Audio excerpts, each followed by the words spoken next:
In this video, we will review some AP Calculus prerequisite skills. Part A, Basic Solving by Factoring Problems. Number 1. When we look at a trinomial like this, we're going to assume that if it factors at all, it's going to factor as a binomial times a binomial. Looking at the first term of 2x squared, that will only factor as 2x times x. Skip the middle for now. Looking at the 15, this can either factor as 3 times 5 or 1 times 15. Let's start with the smaller numbers and go with 3 times 5. It does matter, of course, whether we put the 3 first and the 5 second or vice versa, so I'm going to do a small amount of trial and error. To find out if I am right, I will use the fact that inner plus outer must equal the middle. These two are inner. The product here is 3x. When I say outer, I mean these two, and the product here is 10x. When I say inner plus outer equals middle, the middle is this negative 7x. We can control what the signs are for the inner and the outer. So is there any way to get negative 7x out of 3x and 10x? Yes, if we let the 3x stay positive and we make the 10x negative, together that makes negative 7x. So in other words, this needs to be plus and this needs to be minus. So we factored it. Wait, actually, we need to check one last thing before we declare victory. We need to make sure that the signs work out when we multiply these last terms together. So positive 3 times negative 5 does give us negative 15. Always check that before you declare victory. So now we can say we have factored correctly.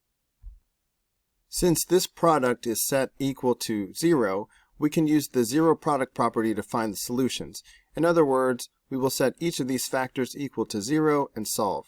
Setting this first factor equal to 0, we get x is equal to negative 3 over 2. And setting the last factor equal to 0, we get x equals 5. So that's it for number 1. When there are 4 terms, we usually try to factor by grouping. So let's group the first 2 terms and the last 2 terms, and we will factor out the GCF of each pair.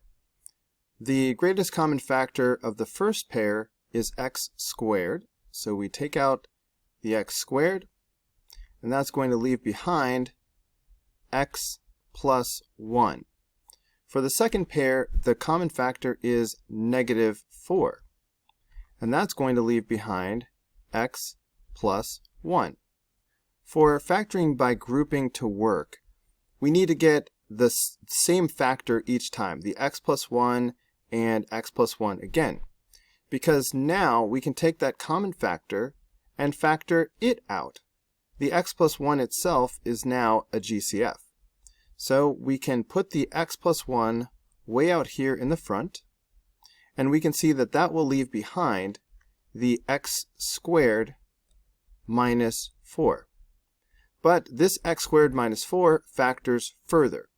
So bringing down the x plus 1, we notice that x squared minus 4 is the difference of 2 squares, which is going to factor as x plus 2 times x minus 2. Then we can use the zero product property.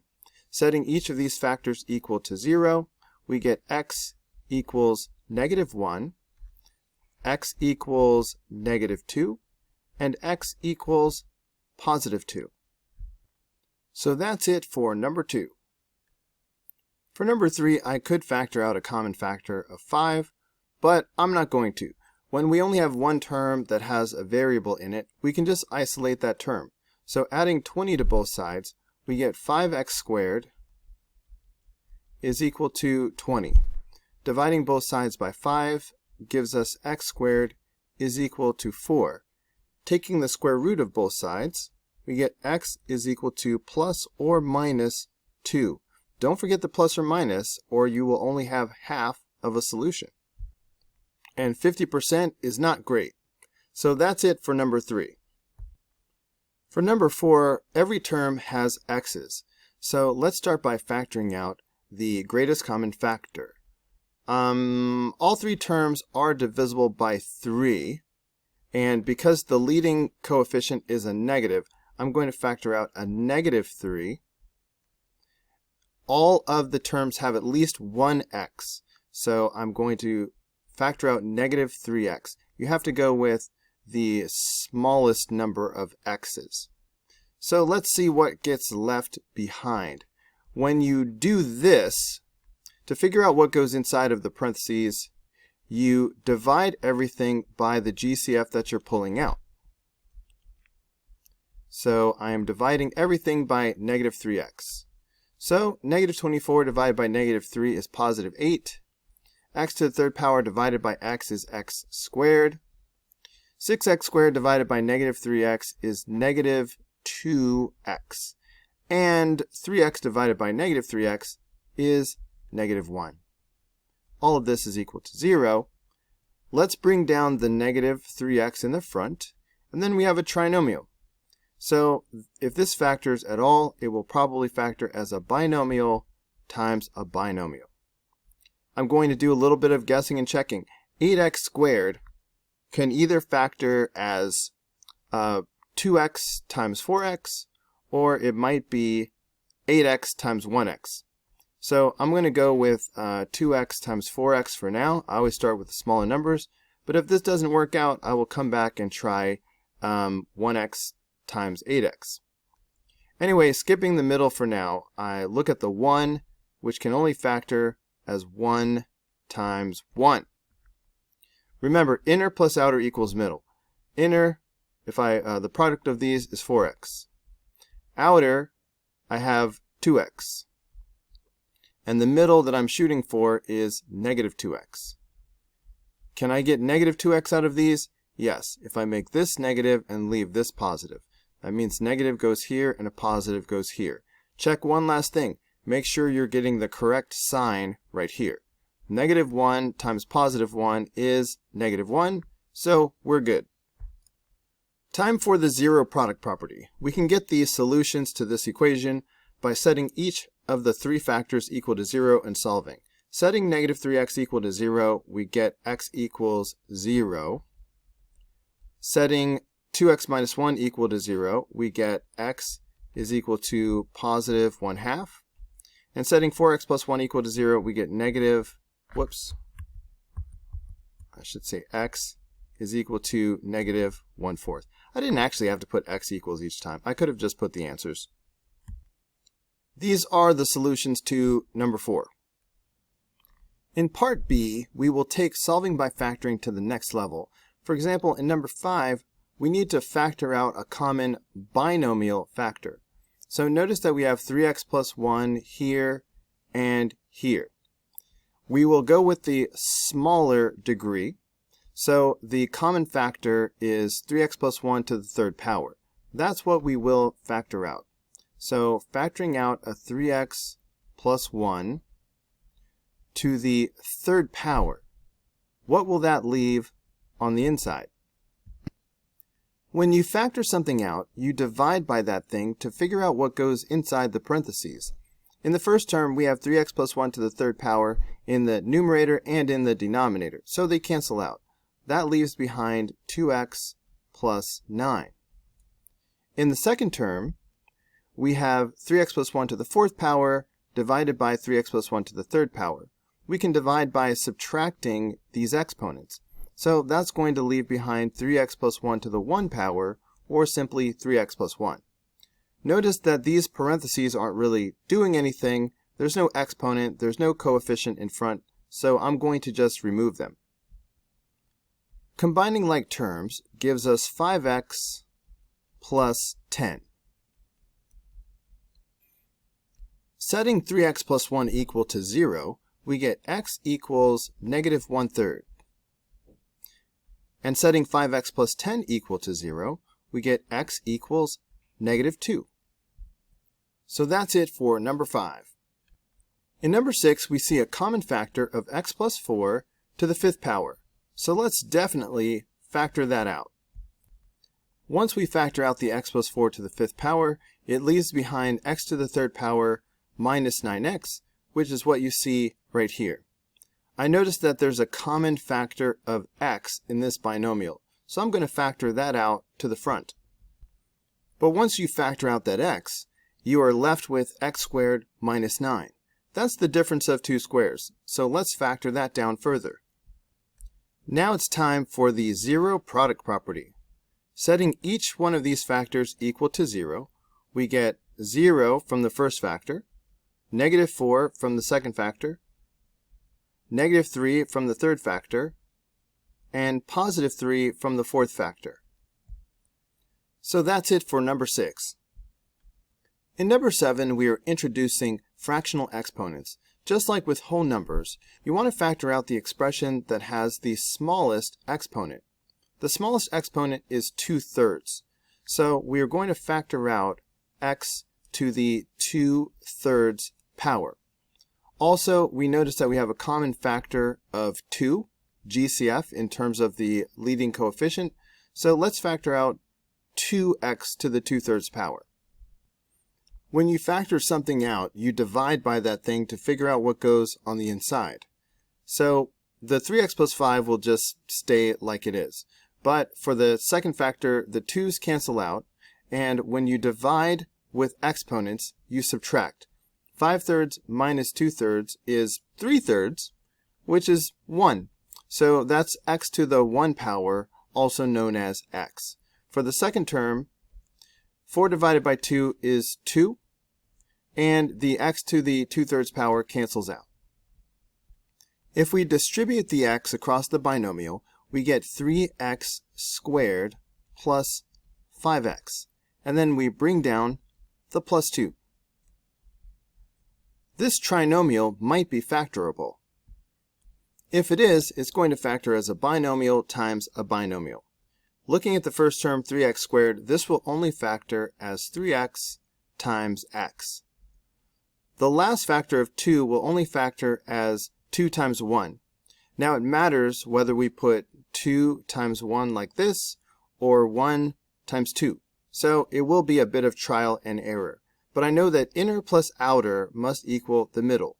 Inner, we have 2x. Outer, we have 3x. The middle is 5x.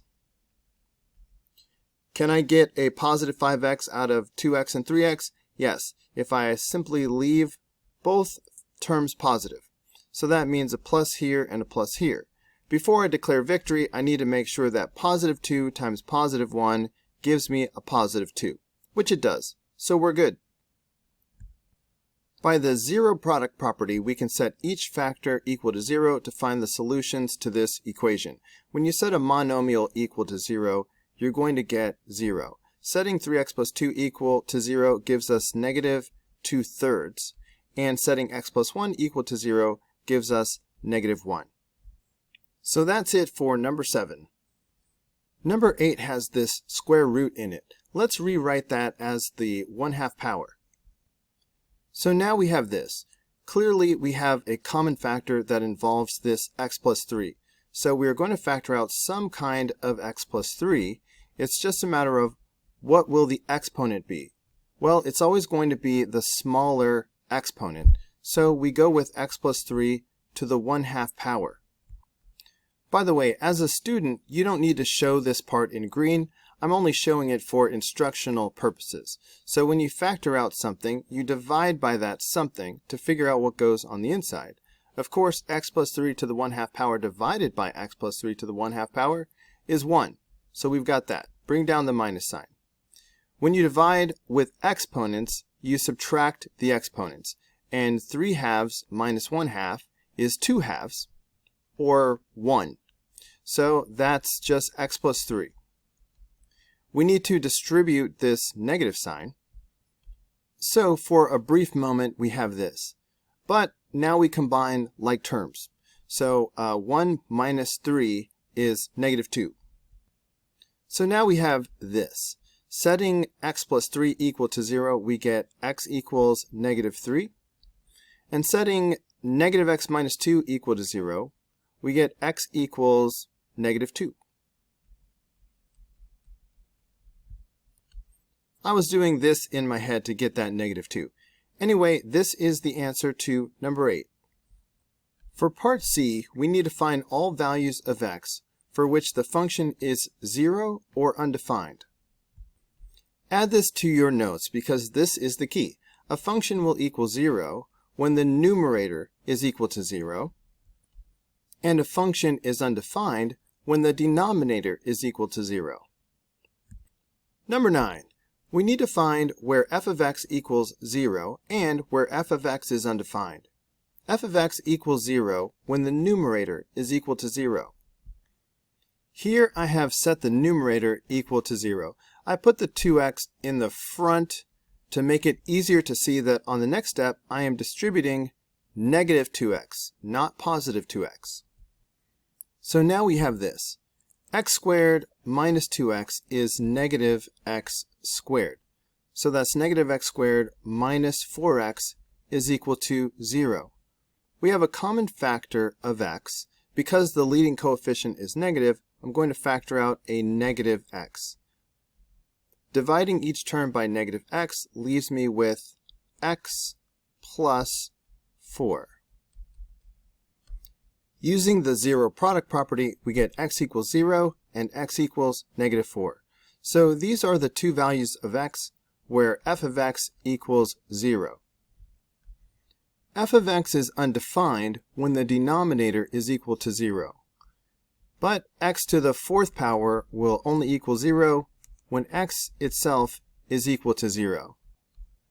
Notice that we have a little bit of a problem right here. We are saying that f of x is undefined when x is equal to 0, but a minute ago we said that f of x equals 0 when x equals 0.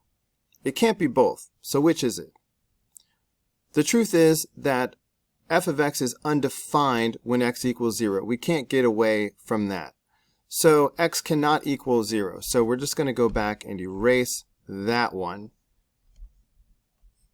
So really, f of x will only equal 0 when x is equal to negative 4. In summary, we say that f of x equals 0 at x equals negative 4, and f of x is undefined at x equals 0.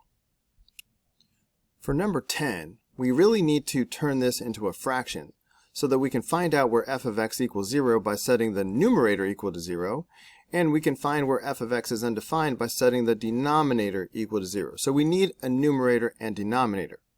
How do we turn this into a fraction? Step 1 is to factor out any common factors. So we see that we have a common factor of 2x plus 1. So we are going to factor out some type of 2x plus 1. What exponent are we going to use? We always go with the lower exponent. In this case, the lesser exponent is negative 1/2, so we will factor out a negative 1/2 power.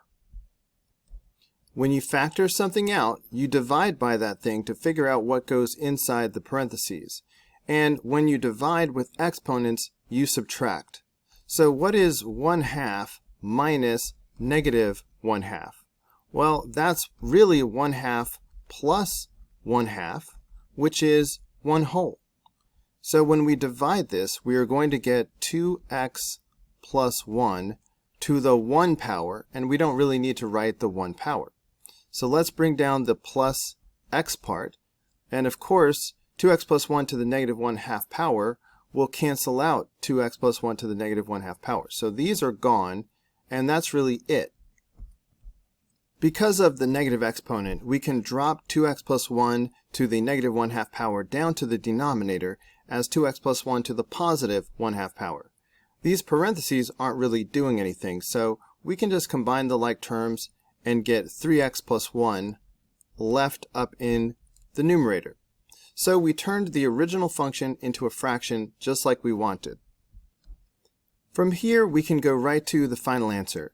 F of x will equal 0 when the numerator is equal to 0, and 3x plus 1 equals 0 at x equals negative 1/3.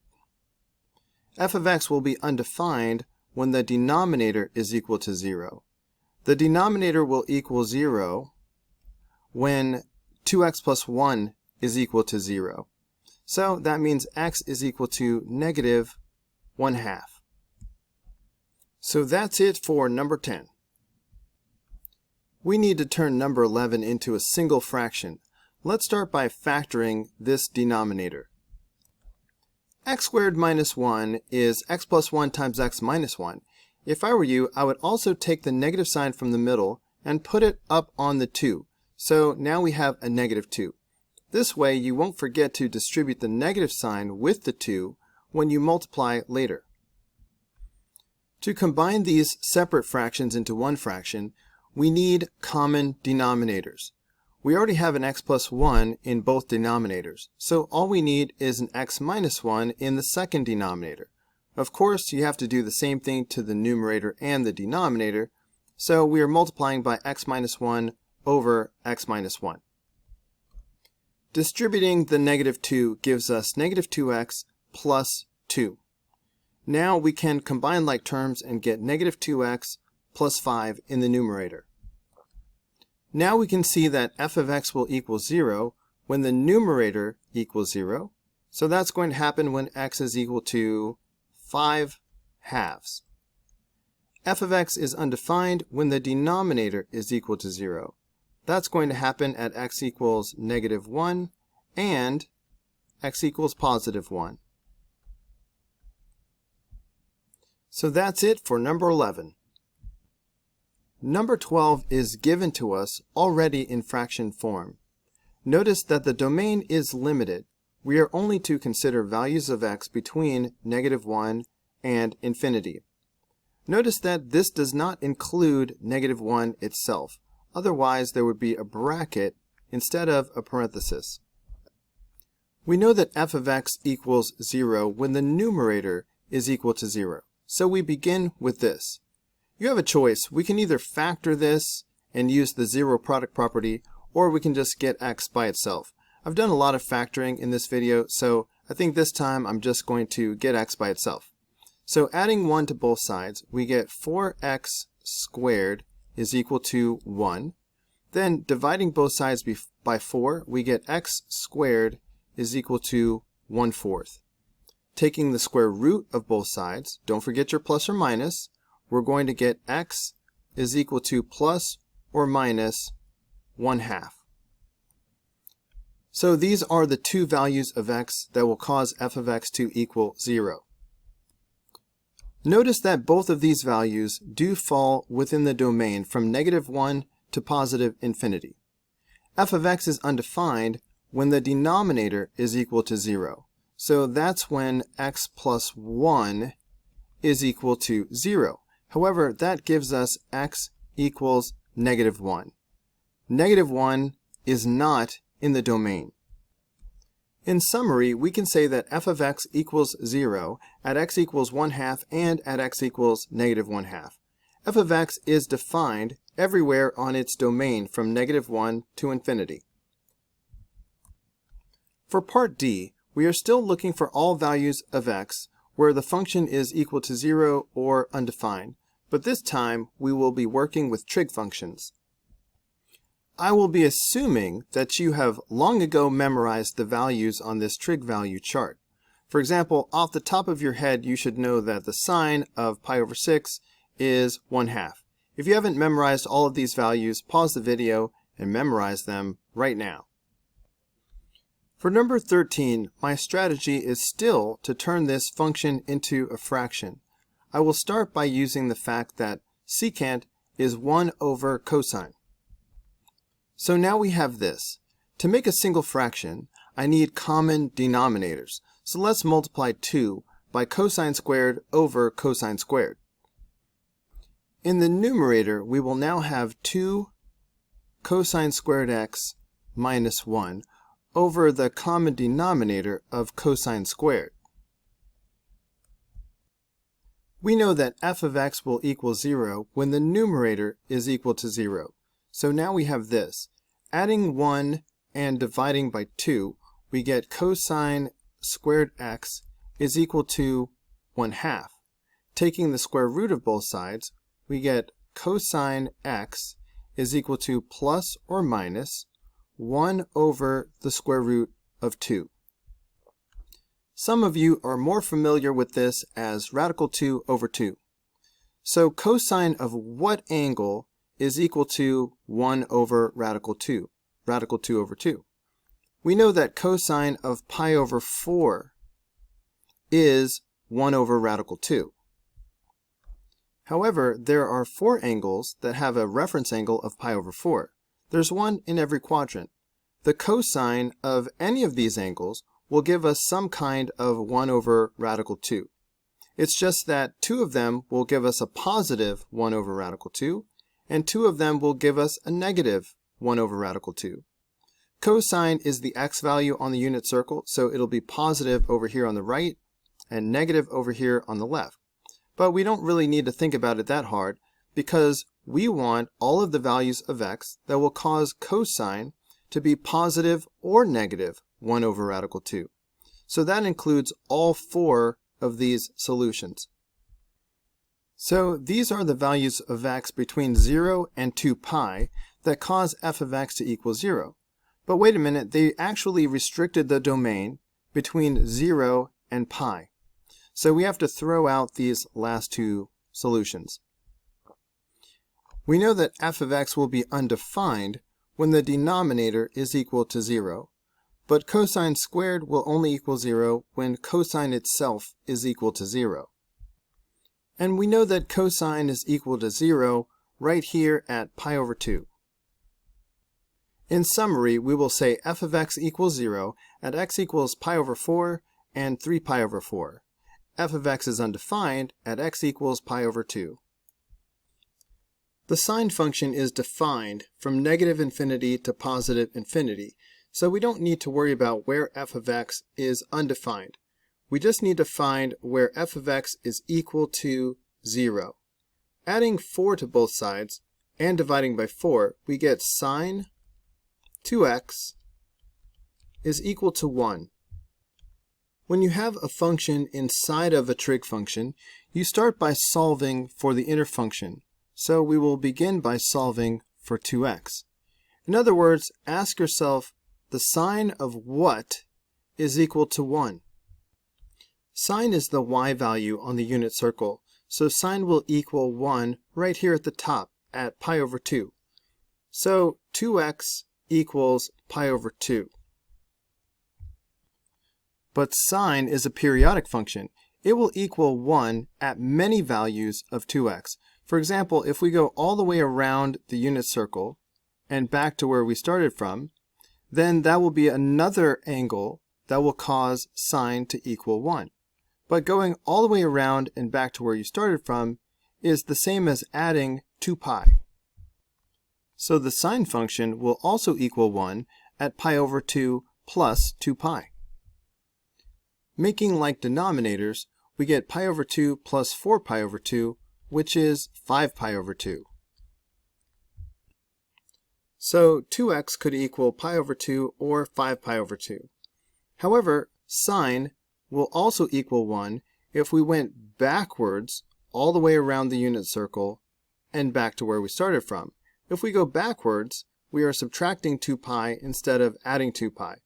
I'm only thinking about doing this because we are looking at the interval from negative pi to positive pi. That means that we will conceivably have some negative values of x. So subtracting 2 pi is the same as subtracting 4 pi over 2, and 1 pi minus 4 pi is negative 3 pi. So negative 3 pi over 2.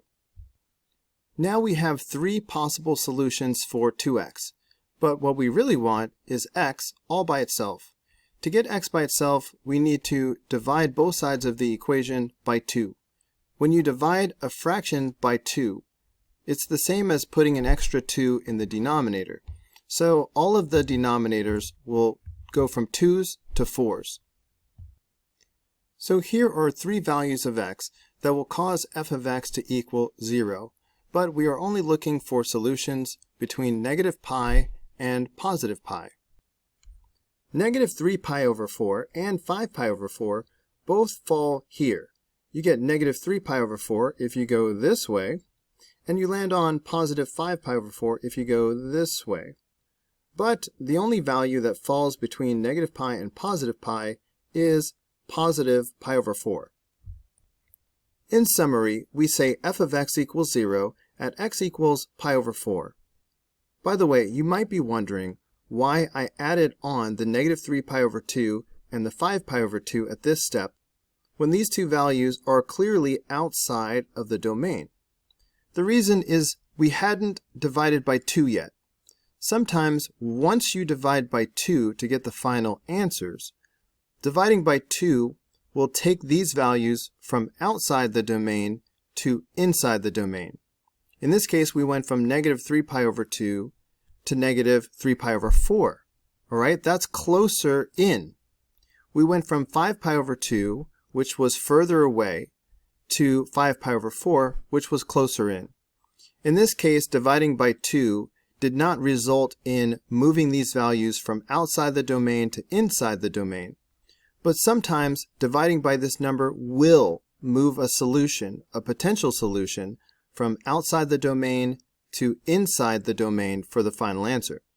So you have to get used to whenever you have a multiplier like 2x, 3x, 4x, anything like that, don't just start with your initial value that you get from one spin around the unit circle. Get used to adding additional values, and then you check after you divide by this number to see whether or not the result is inside the domain. For number 15, secant can be written as a fraction. Specifically, secant is the reciprocal of cosine. So f of x is equal to 1 over the cosine of 3x. We need to find where f of x is equal to 0 and where f of x is undefined. But f of x will equal 0 when the numerator is equal to 0. And because the numerator is 1, then the numerator will never equal 0. We only need to worry about where f of x is undefined. That will be where the denominator is equal to 0. So where does cosine of 3x equal 0? As before, when we had a function inside the trig function, we will start by solving for the inner function. So what are the possible values of 3x? Start by asking yourself, where is cosine equal to 0? Cosine is the x value on the unit circle, so cosine will equal 0 here and here. Notice that we are only dealing with positive values. So let's call this pi over 2 and 3 pi over 2. These are the first two solutions for 3x. But since we have this multiplier in the front, we need extra solutions. We're going to wind up dividing by 3, which will make these values smaller, so more solutions might fit inside of the domain than this. So let's add 2 pi to both of these. Adding 2 pi is the same as adding 4 pi over 2, so we get 5 pi over 2 for the next solution. Adding 2 pi to 3 pi over 2 gives us 7 pi over 2.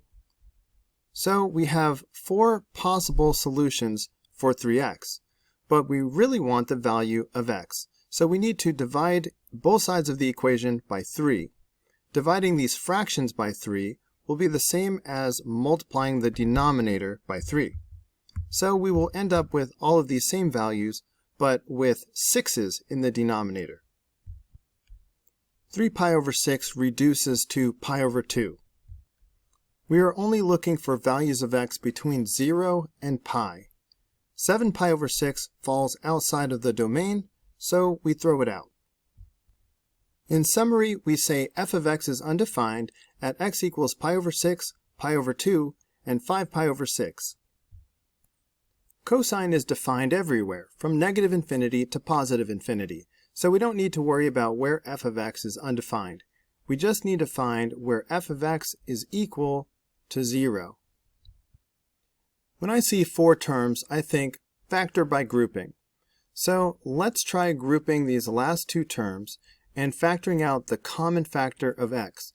Well, since the leading coefficient of the pair is negative, let's factor out a negative x and see what happens. That's going to leave behind cosine x plus 1. Notice that that is the same as what we have on the left, cosine x plus 1. Let's put an invisible 1 in front of this so that it will be easier to see that when I factor out the common factor of cosine x plus 1, cosine x plus 1, that's going to leave behind 1 minus x. Using the zero product property, we set each factor equal to 0, and we get cosine x plus 1 is equal to 0, and we get 1 minus x is equal to 0. Subtracting 1 from both sides, we have cosine x equals negative 1. So where does cosine equal negative 1? Cosine is the x value on the unit circle, so it equals negative 1 at pi. Adding x to both sides, we get x is equal to 1.